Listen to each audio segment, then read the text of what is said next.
Joining me now is Sky News contributor Prue MacSween. Prue, good to see you. Thank you so much for joining me. Look, I want to start with this Dutton backflip because the opposition leader has really backflipped on a plan to make Canberra public servants work from the office 5 days a week. After this particular policy proved unpopular with voters, particularly among women who want work flexibly. This is what he said. Are you conceding this policy was unpopular with female voters? We got it wrong and we've apologised for it. We support flexible workplace arrangements, and our plan, which was only ever targeted for the public service in Canberra, Labor's been able to create into a scare campaign. And the Prime Minister now claims that Peter Dutton doesn't understand women. Peter Dutton wants to undermine work rights and in particular doesn't understand modern families, doesn't understand the important role that women and men play in organising their families and organising appropriate work conditions wherever it is possible. I mean, this is the first time Albo's actually been, direct and a bit of passion throughout the whole campaign. I wonder why. But look, Prue, is this open admission, I guess, of failure on Peter Dutton's part? Is that going to harm him? We're still early on in the campaign, but can he recover from this? Well, the problem is that he's being outplayed every day by this sneaky, cunning Prime Minister, and he's given them another opportunity to have a go at him. To be frank, many people, including me, would have supported this because he's talking about public servants, the 41,000 extra public servants that we now have. And frankly, I don't think we get value for money out of any of them. And you wonder what the hell they're doing for 5 days anyway. So I think it's a shame that he has not been clearer when he announced that policy. I think a lot of women who aren't as engaged as we are in detail would have thought that he was talking about women generally in the workforce. So again, the Liberal Party is failing in its messaging. It's not clear. It doesn't seem to be clear on detail. And I think this is where the fail of the campaign is. You know, as employers know, having people who are working from home is not good for the team, for productivity, for a million things why it's wrong. Oh, I completely agree with you. COVID is over. It really is. COVID is over. And we managed before. We managed before. People went to work Monday to Friday, 9 to 5 before, and now suddenly it's become this big deal, Prue. And, predictably, the party of the worker, Albanese, give me a break, is, using this, exploiting this. Oh, of course. As I said, that's the most fired up I think I've seen in 3 years. Seriously. Now, let's talk about the latest news poll. Labor has increased its lead over the coalition, with Anthony Albanese edging closer towards retaining a majority. Labor leads the coalition 52 to 48, two-party prefers. This actually mirrors the 2022 federal election result. In terms of the primary votes, support for the coalition has dropped 1 point to 36%. Labor remains unchanged on 33%. Peter Dutton, however, has managed to close Anthony Albanese's lead as preferred Prime Minister to just 8 points. Look, Prue, it's early days. We've only had 1 week of the campaign. We've still got a month to go. Peter Dutton does have a mountain to climb here. From the offset, he always did. But how do you interpret that data?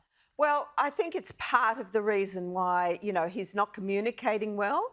I'm glad that the debate's on tomorrow night on Sky because I'm really hoping that he shows up how inept really Anthony Albanese is.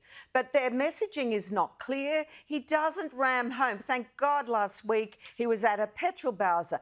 Surely they should be exploiting that more, that the cut to fuel excise is going to help everything, not just the people driving cars at home, not the people who aren't paying, it's going to help the people who aren't even paying tax, who are going to get a piddling 70, who weren't going to get the 70% tax relief from Labor in 15 months' time.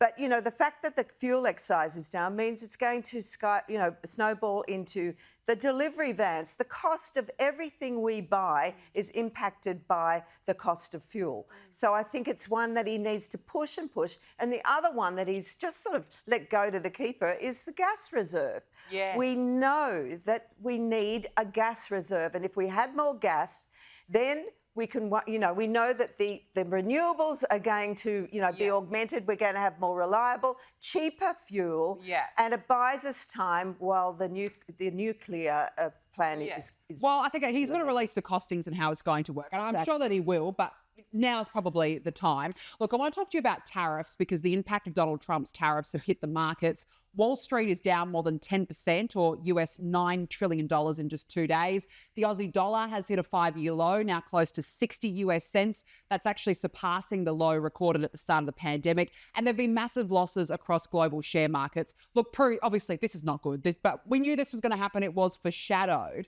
The thing is that Donald Trump's not going to renege on this. He's going all out on unilateral tariffs. Oh, totally. And we've seen now China's response, which is over the top. But I think people are reading the fact that, inflation is going to hit around the world, certainly in America with what Trump's done. China, the whole works. So we are in for a bad economic time, which is all the more reason why we should make sure Albanese's in. But when you look at it from an exporter's point of view, the fact that the dollar's gone down, we are more competitive. I hear the Bitcoin's going up even more. So maybe I think that people know that with the fluctuations in the share market, where everyone's sort of panicking, it's a great time to buy if you have some cash and just relax. It'll come back again. I just think that people have this situation where they are panic merchants. They're reading the news. They're seeing the protests in America, which is more about the fact that people hate Trump. The repercussions of his tariffs are yet to be, discovered. We are all a bit anxious about it, but I just think chill, everybody. It's not so bad. Look, in the end, he was elected on America First, wasn't he? So he's going ahead with his America First plan, whether or not the world likes it or not. He said he was doing tariffs. He said he was doing tariffs. They knew this. It shouldn't come as any surprise. Now, let's move on because major Adelaide roads will get artificial intelligence cameras aimed at cutting traffic and boosting economic activity. The South Australian government believes every 5,000 motorists stuck in traffic for 20 minutes cost the state economy $33,000. Now, this trial will involve the cameras analysing congestion and tweaking traffic light cycles. I actually like this idea personally, Prue, because if we can actually get traffic moving, sometimes when you're stuck in traffic lights and you're like, come on, for goodness sake, move it along, move it along. I think that this is a good idea, but I will say, does this not point to a bigger problem? That infrastructure has not been carefully prepared for the future. We have a growing population. Well, this is the problem. Look, I see your point. It drives me nuts when I'm stuck at a red light in traffic. There's no other traffic. You think, what the hell?